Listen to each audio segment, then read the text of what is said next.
सौदा पार्टी। रात का सन्नाटा उस छोटे से गांव पर गहरा छा चुका था। पूरे गांव में जैसे कोई अदृश्य चुप्पी छाई हुई थी।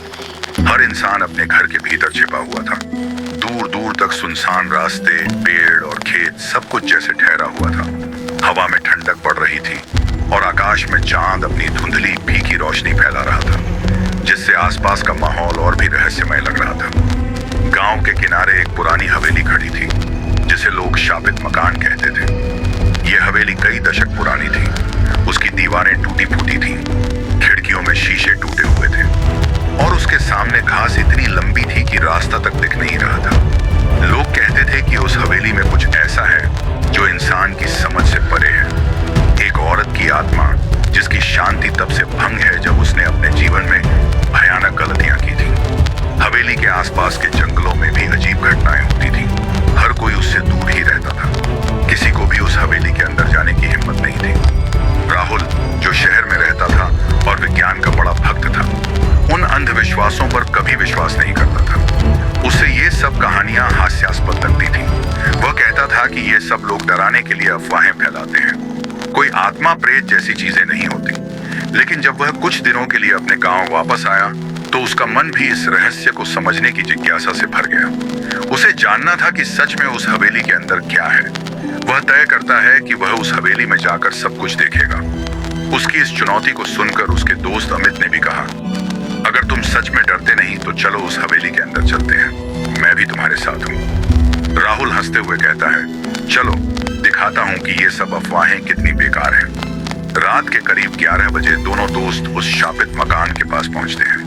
हवेली के बाहर एक अजीब सी ठंडी हवा चल रही थी, जो जैसे उनके भीतर डर बैठा रही हो। दरवाजा जर्जर था और थोड़ा खुला हुआ था, मानो खुद ब खुद किसी ने उसे खोल दिया हो।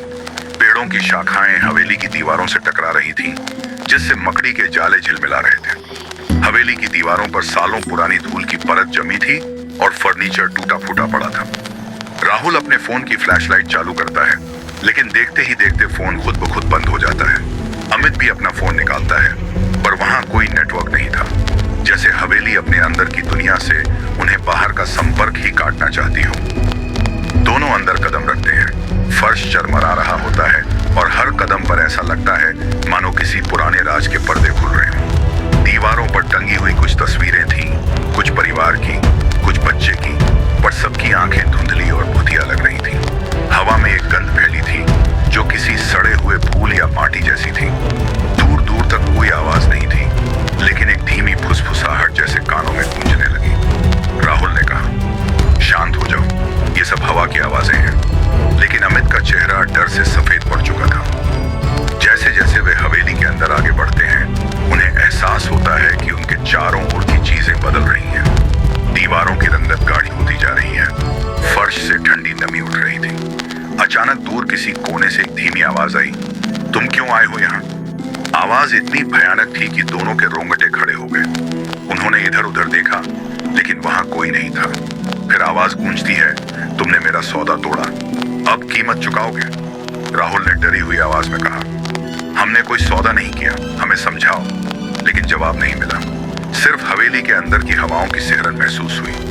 फिर अचानक हवेली की दीवारों से खून की बूंदें गिरने लगी, जो फर्श पर गिरकर गाढ़ा लाल रंग छोड़ने लगी। हवा में एक गंध फैल गई, गंध जो न सिर्फ बदबूदार थी, बल्कि जैसे किसी पुरानी पीड़ा की कहानी कह रही हो। अमित के हाथ कांपने लगे। वह चीखा, पर आवाज हवेली की दीवारों में खो गई। तभी सफेद साड़ी में एक महिला की परछाई उभर आई। उसकी आंखें काली और सूनी थीं, पर उनकी चमक में एक अजीब सी ताकत थी जो सीधे दिल में डर घोल देती थी।